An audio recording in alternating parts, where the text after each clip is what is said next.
안녕하세요. 로뎀의 정원 정원지기입니다. 슬기로운 책방 생활 네 번째 시간입니다.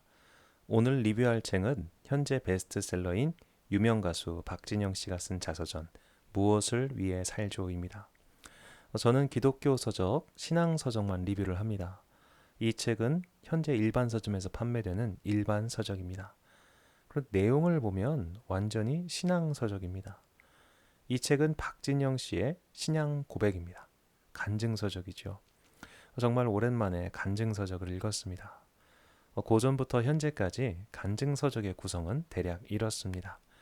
인생의 위기를 만나요. 그리고 그 뒤에 신을 찾습니다. 그리고 믿음을 얻고 깨달음을 얻고 변화된 삶을 살아가는 이야기입니다.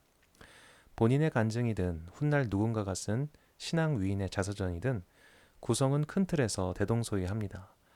어쩌면 이것이 하나님을 만나는 과정이 다 비슷하기 때문인지도 모르겠습니다. 홍성사에서 나왔던 믿음의 글들 시리즈를 보면 하나님을 만나신 분들의 이야기와 그 과정이 좀 비슷합니다. 인생의 위기를 만났을 때 인간은 자신의 한계를 경험하죠. 이 고통을 어떻게 끝낼 수 있을까라는 질문에 봉착합니다. 이 고통의 문제를 해결할 수 있는 유일한 분이 예수 그리스도이시구나라는 대답을 얻고 그리스도인이 되었다는 고백을 하며 그 고백 위에 세워진 삶, 그 변화된 삶, 이 과정이 다 비슷합니다. 이 책은 그런 전형적인 간증서적의 구성을 따르고 있습니다. 총 18개 장으로 구성되어 있는데 1장부터 17장은 박진영 씨의 성장사와 그리스도인이 된 과정, 그리고 그리스도인이 된 이후의 삶을 소개합니다. 그리고 마지막 장은 그가 세운 유명한 회사 JYP의 기업 가치를 소개하고 있습니다. 책의 세부 내용을 소개하는 것은 스포일러가 되기 때문에 언급하지 않겠습니다. 간단히 구성과 개요만 말씀드리겠습니다. 1장부터 9장까지 내용은 정말 자서전입니다. 박진영이라는 한 사람이 태어나서 유명 가수가 되고 JYP라는 기업을 세운 이야기죠. 그리고 그 이야기 끝에는 박진영 씨가 어째서 성경에 주목할 수밖에 없었는지 이유를 설명합니다. 그리고 10장부터 17장까지는 예수 그리스도를 영접한 이야기와 영접한 이후 달라진 삶을 이야기합니다. 그가 성경을 선택하고 결국 그리스도인이 된 이유는 다음과 같습니다. 10장의 한 문단을 발췌해서 읽어드리겠습니다. 그래서 난 우선 종교 경전 중 창조자가 등장하는 책을 찾아봤다. 여러 책을 비교해보며 공부해보려고 했었는데 너무나 신기하게도 우주와 인간을 만든 창조자가 등장해서 그것을 왜 어떻게 만들었는지 자세히 써놓은 책은 성경 한 권뿐이었다. 제가 이 책을 읽으면서 가장 감사한 것은 2020년 현재 기독교가 엄청나게 사회적 지탄을 받으며 그리스도의 이름이 모욕받는 시대에서 박진영 씨와 같은 셀럽이 신앙 고백서를 냈다는 것입니다. 그래서 이 책은 신앙 고백서, 간증서적이면서도 동시에 변증서입니다. 왜 예수인가? 왜 성경인가? 왜 구원이 필요한가 등을 자신의 경험을 통해서 진솔하게 말하고 있습니다. 이 책을 읽으며 파스칼의 팡세가 생각났습니다. 하나님께서 시대마다 택하신 인물들이 신앙을 고백하고 그 과정을 기술함으로 진리의 변증서가 되었듯이 21세기 한국 사회에 이런 변증서가 등장하는 것이 너무나 감사했습니다. 저는 연예인 및 정치인 기독교인들이 개인의 신앙을 고백하는 것을 많이 봤습니다. 그러나 이 정도로 유명한 연예인이 이렇게 대놓고 신앙 고백을 하고 간증을 책으로 내고 방송에서 거리낌 없이 말하는 것을 본 적이 없습니다.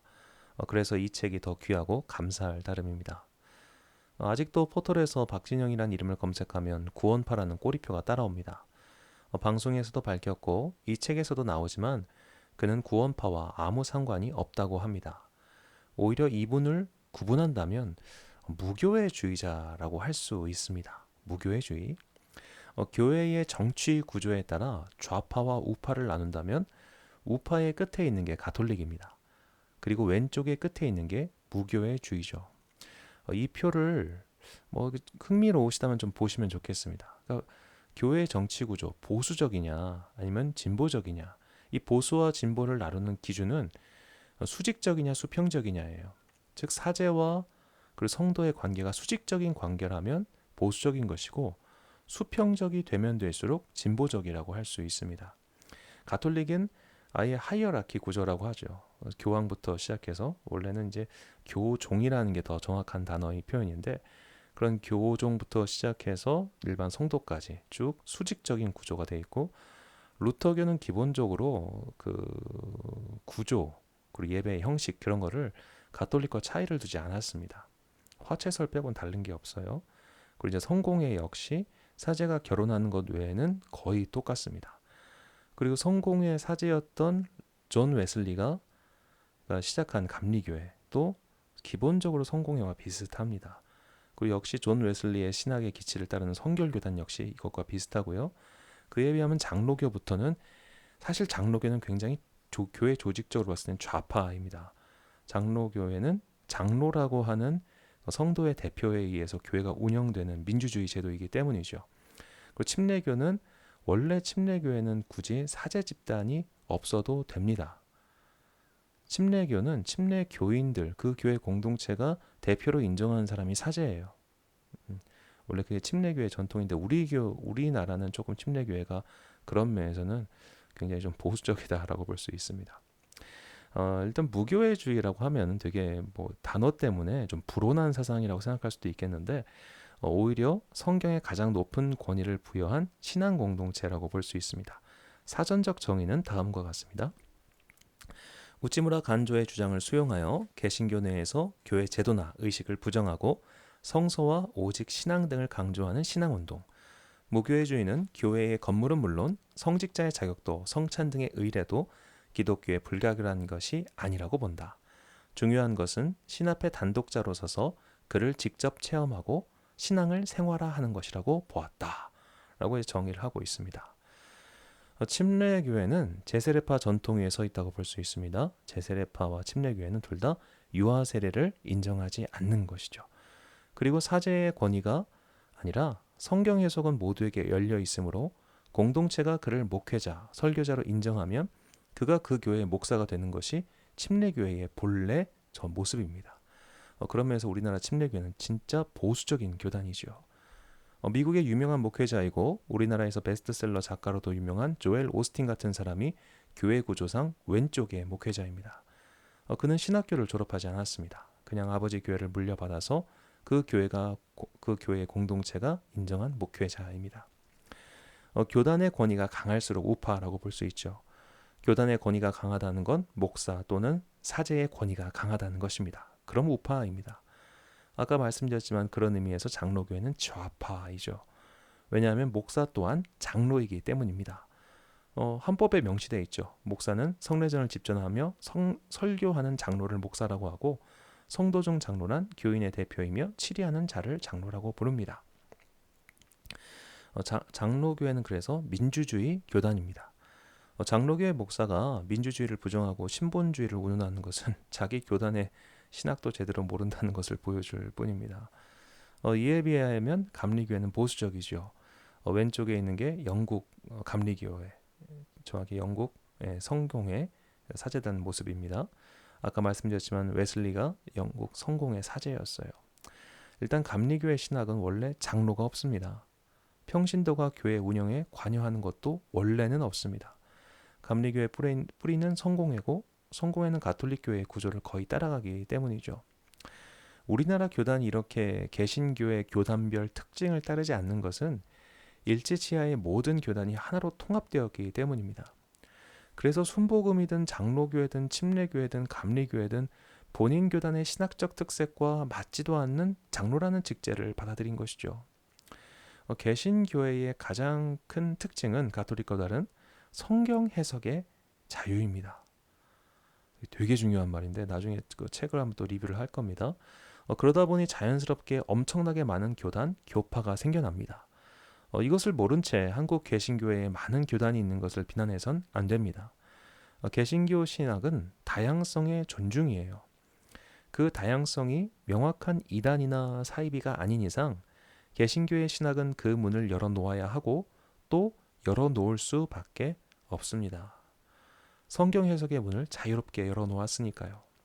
그 해석이 틀렸다라고 권위 있게 선포할 근거가 개신교의 신학에는 없습니다. 가톨릭 같은 경우는 다르죠. 교회의 권위가 성경의 권위보다 위에 있습니다. 그러니 성경 해석의 권위를 사제가 독점하고 있지요. 왜냐하면 이제 공의회에서 성경을 결정했기 때문에 그들은 교회의 권위가 성경의 권위보다 높다라고 이야기합니다. 뿔뿔이 흩어져 있던 그 서신들을 나중에 공의회에서 자 우리가 이것을 정경으로 인정하자 해서 정한 게 성경이거든요. 그래서 역사적으로 볼 때 그들은 교회의 권위가 성경의 권위보다 위에 있다, 혹은 뭐 동등하다, 뭐 그렇게 얘기를 합니다.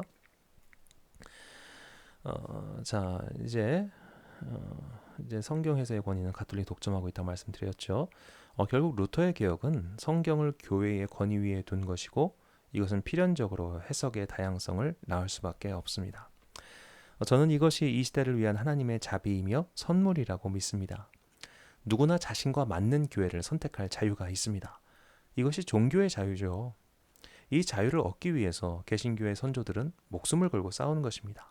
그 결과가 베스트팔렌 조약이죠. 종교 선택의 자유가, 그러니까 구교냐 신교냐를 선택할 수 있는 자유가 우리에게 있습니다. 그런 면에서 개신교인의 숙제는 교단별 특색과 신학을 이해하는 것입니다. 감리교의 신학이 맞는 사람은 감리교를 선택하면 됩니다. 장로교의 신학이 맞는 사람은 장로교회를 선택하면 됩니다. 침례교회의 신학에 동의하면 침례교인이 되는 거죠. 그런데 안타깝게도 우리나라는 이런 교단별로 신학을 이해하지 못한 사람들이 많습니다. 심지어 어떤 분은 루터 교단을 이단 아니냐고 묻는 분도 봤습니다. 이것은 우리나라가 아직도 신학 중심이 아니라 목회자 중심의 개교회주의에서 벗어나지 못했기 때문이라고 저는 생각합니다. 교단의 신학도 이해하지 못한 그 교단 출신 목회자가 너무 많습니다. 장로교의 신학은 어쩔 수 없이 민주주의고 장로와 당회 중심의 운영입니다. 이게 싫으면 감리교회 목사가 되면 됩니다. 그런데 장로교회 목사가 되었고 장로교회 교인인데도 장로교회의 정치제도가 싫다고 합니다. 그럼 다른 교단, 다른 교파의 성도가 되어야죠. 개신교는 그냥 믿어 혹은 닥치고 믿어란 말이 통하지 않습니다. 그렇게 말하고 싶으면 가톨릭을 택하면 됩니다. 가톨릭은 의문을 가질 필요가 없습니다. 고민할 필요도 없습니다. 이미 사제를 통해서 죄사함이 선포되었고 성체 성찰을 거치면서 그리스도와 한 몸이 되었기 때문입니다. 그리고 죄를 지을 때마다 사제를 찾아가 고해성사를 하면서 죄사함을 선포받으면 됩니다. 에드워드 기번은 가톨릭을 베드로의 전통을 따르는 자들이라고 명명합니다. 기독교 우파의 전통에 서 있는 자들이죠. 반대로 기독교 좌파의 전통을 따르는 자들이 있습니다. 기번은 이들을 바울의 전통에 서 있는 자들이라고 말합니다. 내가 깨달은 말씀의 진리를 따라서 사는 자들이죠. 바울의 전통에 서 있는 자들의 특징이 있습니다. 첫째로 개인의 깨달음이 중요합니다. 종교개혁자 중 에라스무스가 대표적인 사람이죠. 에라스무스는 신학교육을 어느 정도 받은 사람이었지만 루터와 같은 종교인은 아니었습니다. 그러니까 루터는 스콜라 신학이라고 하는 당시의 사제교육을 받은 사람이죠.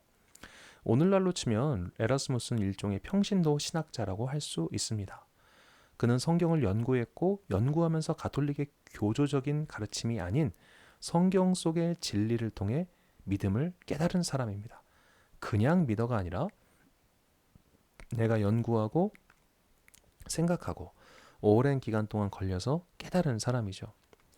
책을 보면 박진영 씨는 7년 동안 성경과 씨름해서 마침내 그리스도의 로고스를 자신의 로고스로 받아들였습니다.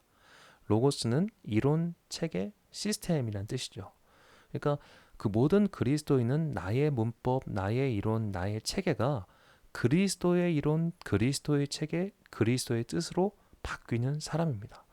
로고스는 이론, 체계, 뜻, 시스템이란 뜻이고 여기서 영어 로직이라는 단어가 나왔죠. 논리, 이유.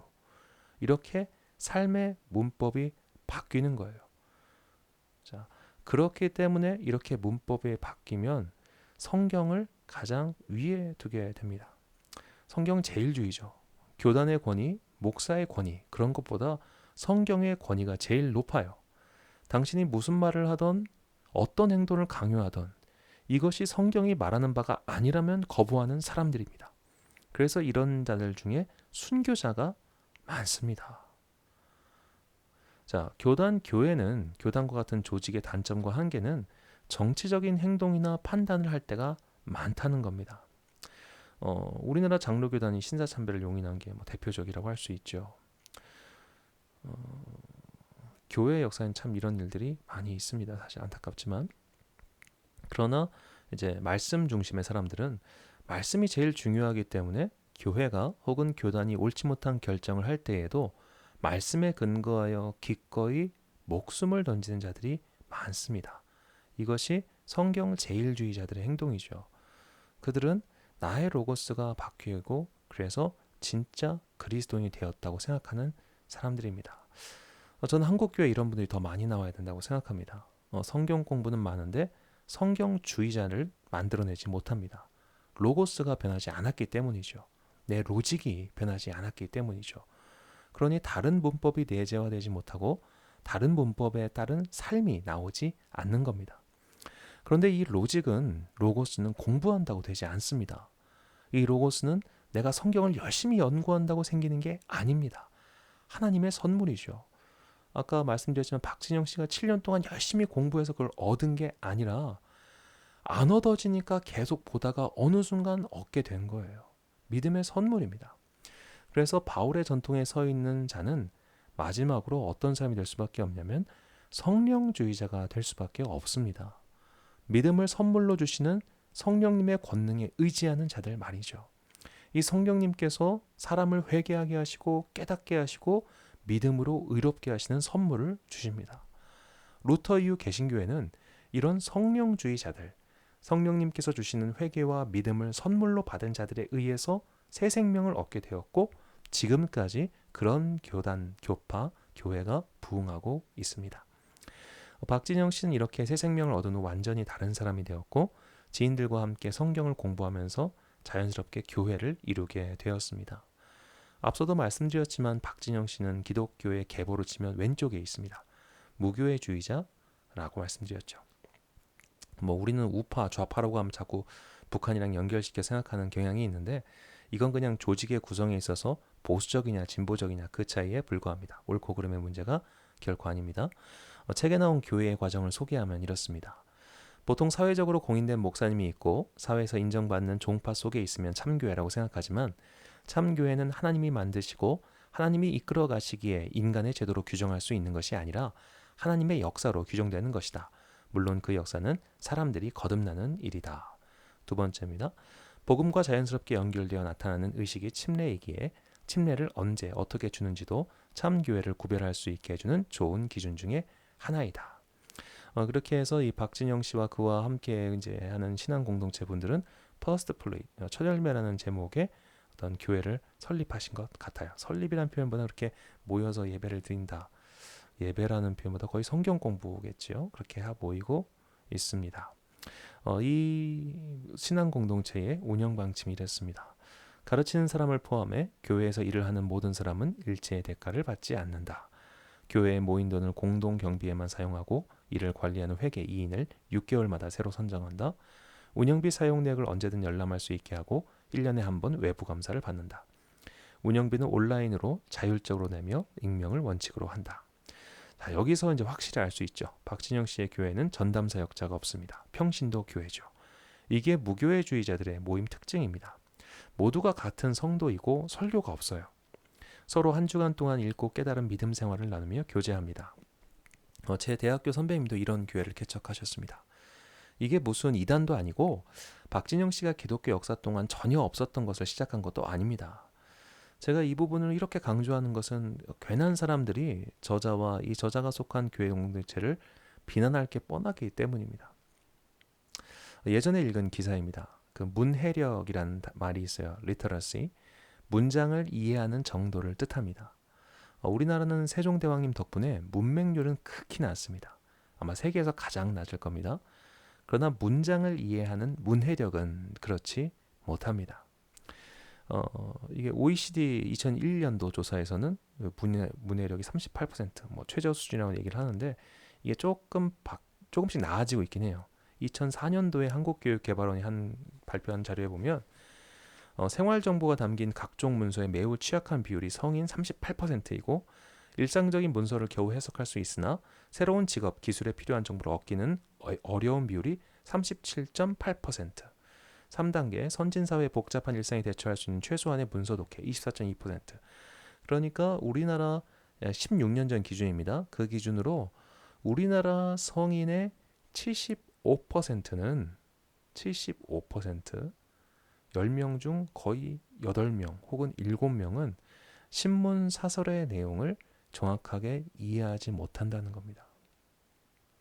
자, 제가 이 문해력에 대한 얘기를 들을 때마다 어떤 생각이 드냐면, 과연 지금 성도님들 중에 설교를 처음부터 끝까지 제대로 듣고 이해할 수 있는 사람이 몇 명이나 될까라는 생각이었습니다. 그러다 보니까 우리는 사실 굉장히 모든 걸 단편적으로 읽을 때가 되게 많아요.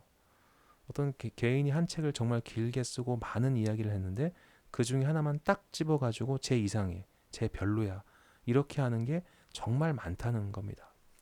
이런 사회에서 이 박진영 씨의 책은 아마 제대로 읽어보지도 않고 무분별한 비난에 휩싸이기 쉬울 것 같습니다. 그래서 지금 저라도 열심히 변호하는 겁니다. 이 무교회주의자의 계보는 현재까지 제가 아는 수준에서 밝히면 다음과 같습니다. 12세기 프랑스에 왈도파 혹은 발도파라고 하는 이제 공동체가 있었고요. 16세기 독일에서 네덜란드까지 제세레파 집단이 있었습니다. 그리고 20세기 일본행과 한국에서 우치무라 간조와 김교신 선생님 같은 분들이 무교회주의자라고 할 수 있죠. 먼저 그 왈도파 혹은 발도파에 대해서 알겠습니다.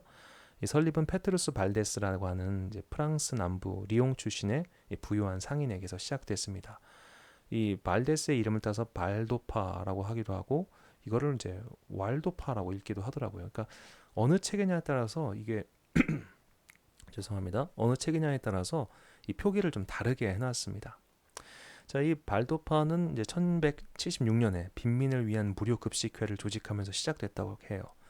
이들은 성경을 쉽게 읽도록 번역을 했고 평신도 중심의 순회 설교자를 했습니다.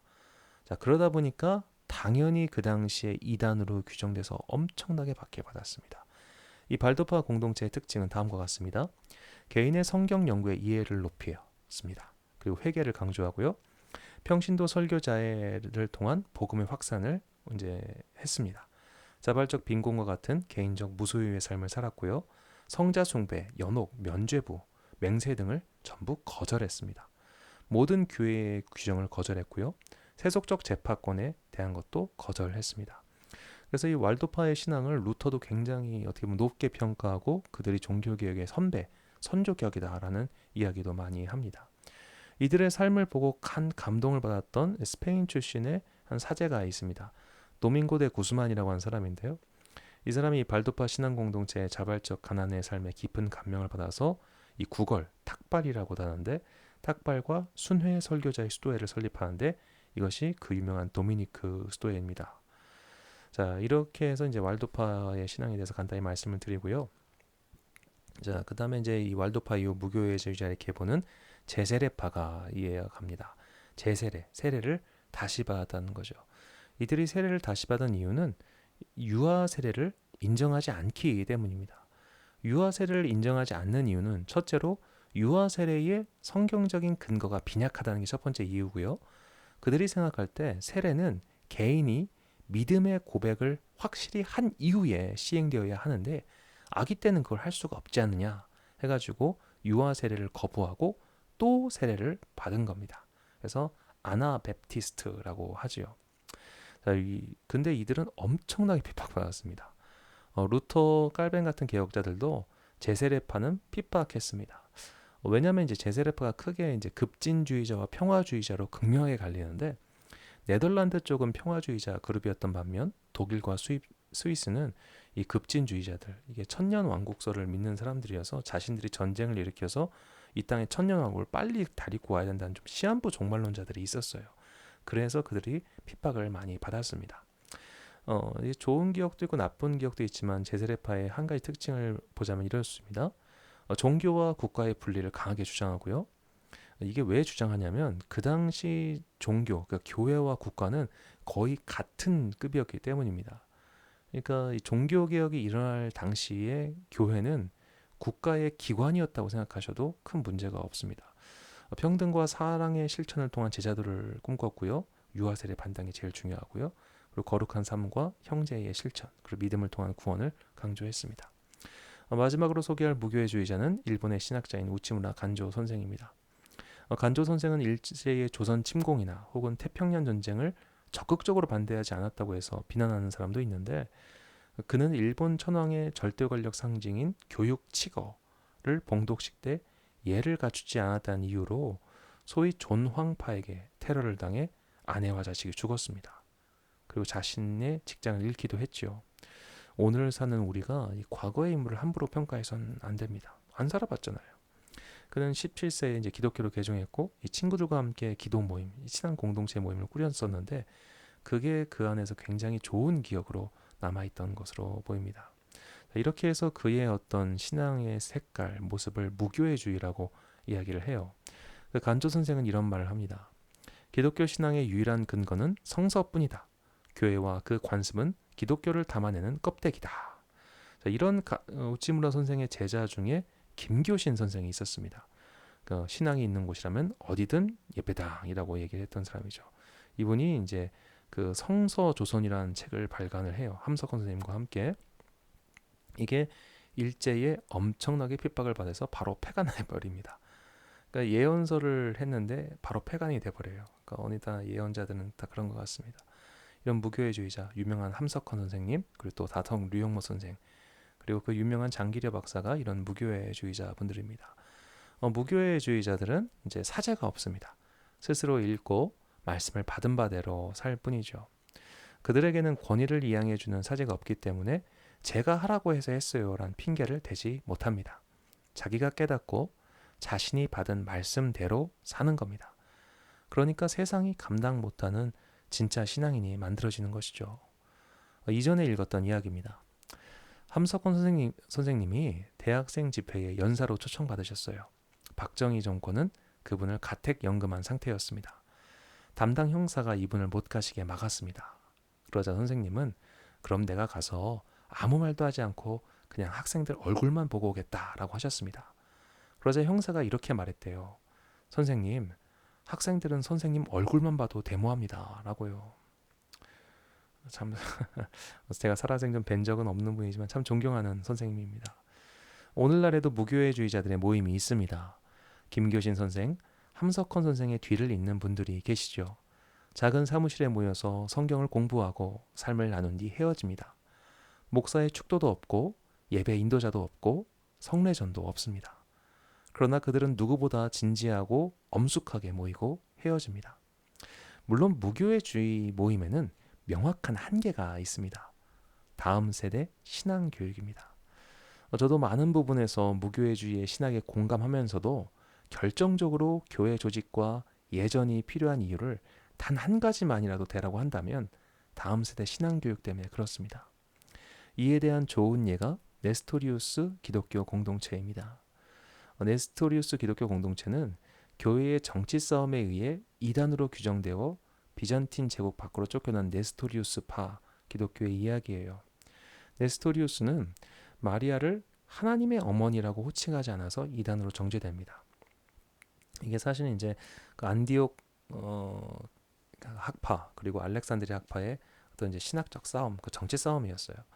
그렇게 해서 이제 이분이 431년에 에베소 공의회에서 이단으로 정죄돼서 국외로 추방되는데, 그가 정말로 정결한 삶을 살고 훌륭한 삶을 살았기 때문에 많은 사람들이 그와 함께 따라서 국외로 나갑니다. 그리고 네스토리우스 사망 후에 그들이 페르시아로 건너갔다가 인도로 갔다가 마침내 중국 당나라에 거주해요. 그리고 그곳에서 경교라고 하는 이름을 얻습니다. 그 경교에 대한 역사의 기록이 대진 경교 유행 중국비에 적혀 있습니다. 이거 대단한 이 탁본이 되게 유명한데 이런 게 있습니다.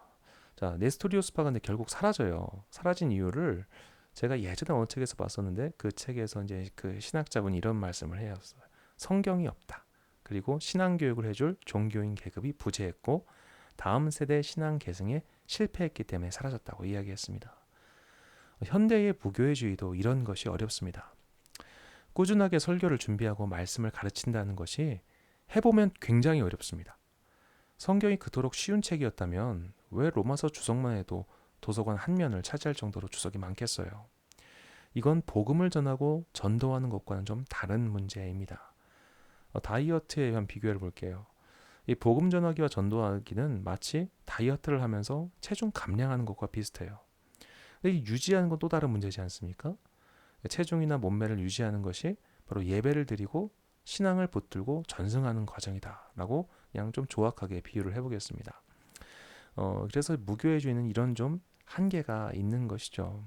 특히 아이들의 신앙교육은 성인의 신앙교육과 완전히 다른 문제입니다. 정리하겠습니다. 이 책은 개신교회가 너무나 욕을 먹고 있는 이 상황에 나온 작은 희망의 빛 같습니다.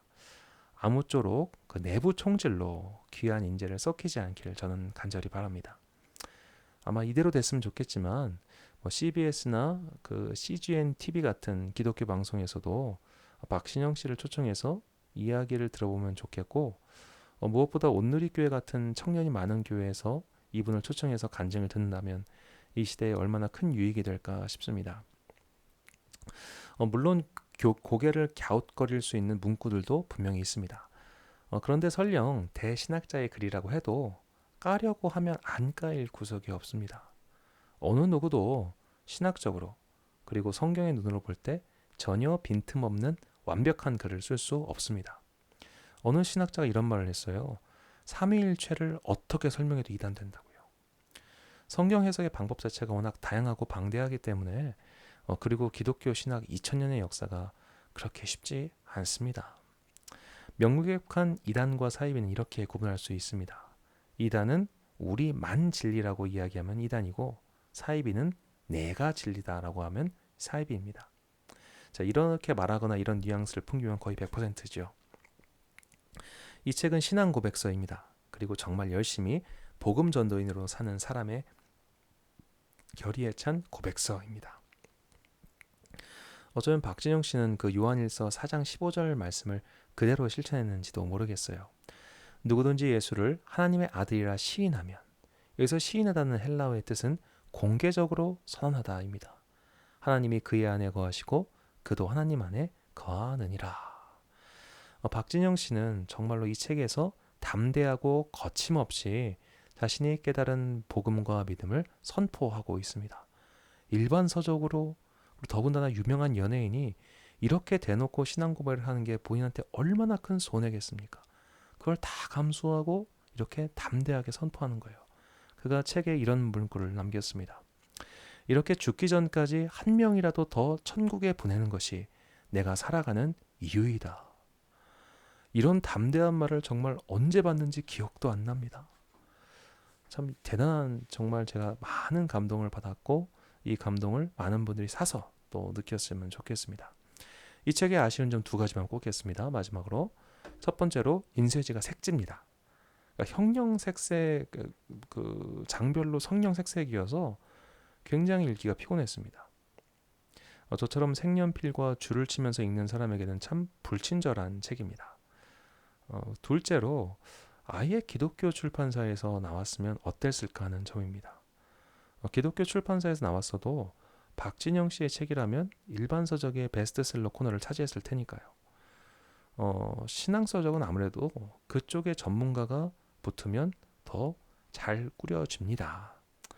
다음에는 아무쪼록 박진영 씨의 책이 제가 좋아하는 출판사인 홍성사나 이 포이에마 출판사 같은 곳에서 나왔으면 하는 바람입니다.